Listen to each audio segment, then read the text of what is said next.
Welcome everybody to Edge of Eternity, Bill Cameron. Tonight you're going to see a really cool interview I did with Hugh Harwell and his story behind the 1969 GTX he just wrapped up.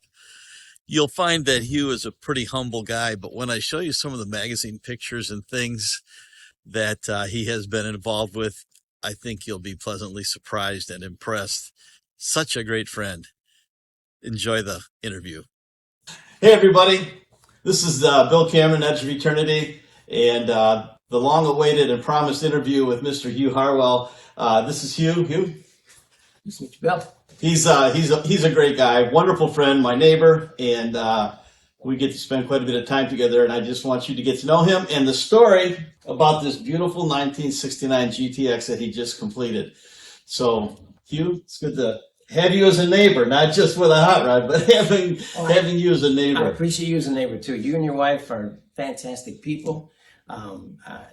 Just the best people. Good people. We've been neighbors now for how many years? 89 for me. Yes, it's so 34 years. Yeah, so we've known each other a long time, and I think Hugh's been working on this car About that long? about that long. It's been a long time. And so I wrote down a few questions here that I'm going to ask you about, and we'll get into this. So, Hugh, you have spent a lot of time through the years working on other people's race cars and hot rods and building engines, and you've got a million stories about those, and they're all great. But somehow you finally got around to your own car. I probably should start back with my very best friend. I went to high school with Robert or Bobby Karkashian. If you guys are in the Mopar circles, his title is Mr. Six Pack. And I've known him since junior high. And we had classes together in high school. And then he had a 65 Dodge that he drag raced, and I watched him, helped him a little bit with that. And then in 69, he bought a brand new Super Bee, a six-pack Super Bee. Hence the name Mr. Six Pack, because he still has his car today. It's got 19,000 miles on it. It's been campaigned as a C-stock automatic NHRA car. It's got been drag raced most of its life, and I've helped him with that car. I can tell you all kind of dirty stories about everything that's happened and done to it. Yeah, I helped him with that car. And then as we went on, I always drove another brand car, not for any reason, but I just always did. And then he's expanded his cars. He has a Hemi Cuda, and then he has a... What year is the Hemi Cuda? 70 Hemi Cuda, original Hemi car. And then he has a 65 Plymouth Belvedere 1 that we campaigned as a nostalgia super stock. And then for the 10 years we ran it as a super stock, it was a wedge engine car. And beautiful car, nice car. All his cars are like picture perfect. And so that's all my stories about working on race cars. I've been with Bobby through all his trials and tribulations, and we've scattered engines and all that stuff, traveled all over the Midwest. Had a lot of fun. Yeah. We joke about the crazy travels we did, crazy stuff. Just a lot of fun. A lot of things happen when you're out doing this stuff. Oh, yeah. And so now those cars are... He runs in what they call pure stock. Okay. And the Hemi Cuda will run the quarter and 1160s. Okay. On red line tires. Wow. That's the B will do low 12s. The white car, it's now got a Hemi in it, and we don't race that very much. Okay. That's how I got into Mopars. That's how I got. Yeah, that's awesome. That's awesome. Now, I learned something about this car when I came over tonight. By the way, we're over at Hugh's house in his garage, and he's got his shop set up. So very similar to my setup. We have a whole lot of stuff in a fairly small space, and I think that's one of the things we have in common. But yeah, I'm a collector like you. Yeah. Well, so I come over tonight, and he was all excited because he finally got his title. Like, you've been building this thing for a long time. I don't know why. I just never applied for the title. I had a receipt. I bought it legally. I bought the car in Mississippi. And the title said I bought it in, 90? I bought it in 90. My relatives, my one uncle sent me a picture, a terrible, terrible Polaroid picture of this car sitting in the back lot of this towing services yard. And I said, yeah, I'd like to have it. Well, make a long story short, I go down there with a trailer, Bobby's trailer, and I buy this car, bring it home. I take it to my parents. My parents are retired to this little town. And my mother, her one statement was, are you really going to take that thing back to Michigan? And I did. And I got it home, and it was a they call it a roller engine. I got the original numbers matching block with the car, but it had a spun rod bearing in it, and a transmission. It was the wrong 4-speed, but I got a 4-speed transmission. Mm-hmm. And then the car was fairly complete. I had the bucket seats with it, but they were terrible. Back seat was in it. Luckily, that had the build sheet. Mm-hmm. And so I had a lot of the key parts that made the car complete. It had the original Dana that was in the car.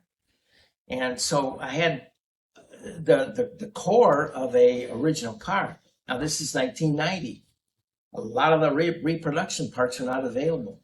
So I started off working at it and didn't know what I was doing. I was not a body man, long way from a body man. Bought me a little $400 wire feed welder, mm-hmm. and I gave it away because it was so terrible. Then there was a big lull in the action. I went through a divorce, didn't have any money for car parts. I could do little things, but I couldn't buy any big parts, and none were available. So the car was kind of stalled then, really until I retired. That was in 2014. Yeah. And then my new wife said, we've been married for a while then. I met her in 2006. Uh-huh. Yeah. And she goes, why don't you finish it if it's got some key pieces? And then at one point, I didn't know what the value of the car could be all done. And my one good friend told me, he says, well, 4-speed GTX, I put it at 30,000. He goes, no, they're getting close to 40 or 50 now. And I go, really? So my wife and I talked about it some more, and I said, well, let me get into it. So I got the ball started again. Either I had to get it done or part it out and get rid of it. Mm-hmm. It was just, and then I had bought little parts as I went along. I found this griddle, bought it from a guy in Nebraska for $140. Okay. Crazy stuff I would buy, piecing along because you couldn't buy a reproduction grill. Yeah. And it was a pretty decent grill. And then, so in 14, I got the ball going, and by now I had expanded my circle of friends, and I had a good friend of mine now, and he had a guy in Georgia, mm-hmm. that was like, his niche was Mopars. Okay. And I took the car down to him, and he did all this body work that I thought I would start to do, that I didn't know what I was doing. Yep. I had him basically redo it. And then now I've realized the car was really pretty rough. Classic Mopars that would rot out around the back windows. Water would gather and mm-hmm. rot them out. So to fix that, you got to put a roof and what they call a Dutchman panel in, and a quarter. So the car got both quarters, in and outer wheel wells. I'd started to do the rear trunk pan because that was easy to do, and learn how to weld with my little $400 wire feed welder. And I had him take all that back out, new quarters, Dutchman panel, new roof. That was about it. But that was a chunk of change right there. That was $9,000. Wow. And so then I got it back home, and then I couldn't afford to do the floor pan. And I started back then with my $400 welder, Yeah. piecing in pieces of the floor pan because you couldn't buy a full floor pan then. Mm-hmm. And I cut that all back out and bought a brand new one from AMD. Yep. Put that in. Now the car's all whole. All the body repairs done. So then I started blocking on it. Yep. Blocked for almost 20 months. Yeah. Well, that's a big car with a lot of flat panels on it. And I learned all about blocking, and I enjoyed it. That's where all the magic is, by the But way. you, somebody look at it and you think, what bodymen get burned out? That's the tedious, slow, hard part. Yeah. Yep. Because it's just you block, and then you put that dry glide or your paint on it, Guide coat. guide coat, however you want to do it. It's just tedious, and it was 18 months. And many a time I think I got a panel done, and then I do I call it the wet test. Yep. And like, this is nowhere near done. It's not done. And so start out, put some more high build on it and block some more. Yeah. Block and reblock. Yeah, but you did a great job. I mean, it's as straight as can be, and it's it's beautiful. The person that painted it is my wife's nephew, and he's really a very good painter. And I called him up and I said, "Hey Ken, come out, give me a report card on my efforts." And he come out, and I had this spray gun with wax and grease remover, and I said, "Hit it with this," and he sprays it and he looks at it and he goes. He starts to walk around the car and he's looking over and he goes, I'm surprisingly surprised at your efforts. I'm not a body man now, remember that. And I go, he says, "Yeah, well, I see a couple spots," and I handed him a Sharpie and I said, "Circle them." "Want me to circle them?" I said, "Yeah, circle them. If it's wrong, it's wrong. Yeah. It's got to be a black." Originally, this car was black. Yeah. If it's wrong, it's wrong. And he circled about a dozen spots. And I said, I'll get back on it. So another 6 weeks went by, and I'm out here blocking and blocking. By now, the car's on a rotisserie. I bought a rotisserie, put it on that. And then it went to his shop. Yeah. And he painted it. It was like 6 more months. He did it in pieces, the hood, all the doors and the trunk lid and fender. Everything comes off, and And he did the body parts first. And 6 months later, now the car's done, comes back here. Yep. And put it back together. Yeah. And it was a lot of fun. It's been a lot of fun, and I've noticed you've been driving it a lot.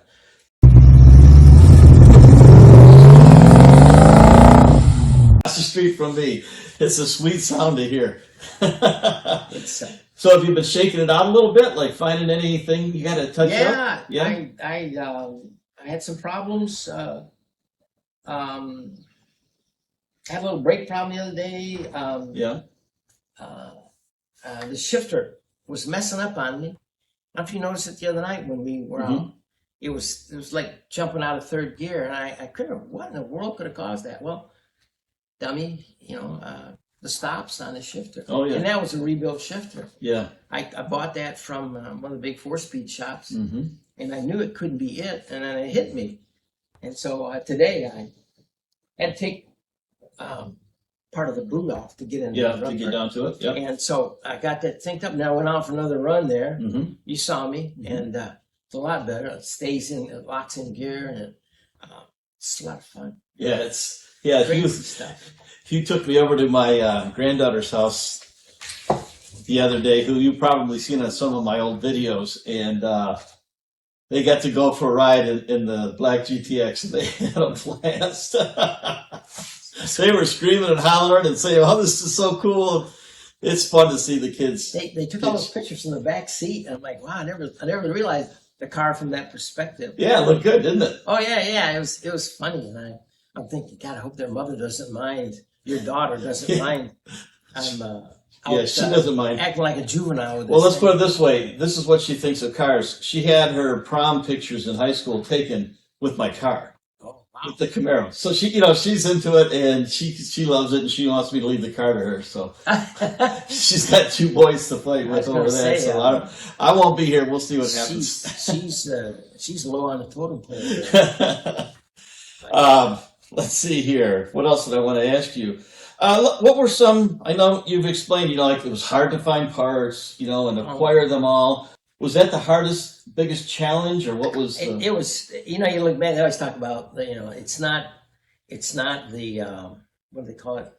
It's not the like the final it's not the destination. race. Yeah, it's not the destination. It's the race or the journey to get there. Yeah, and I never thought about some of this stuff, and I'm in the basement 2 winters back working on the dash, and I realized I didn't have a wiper switch.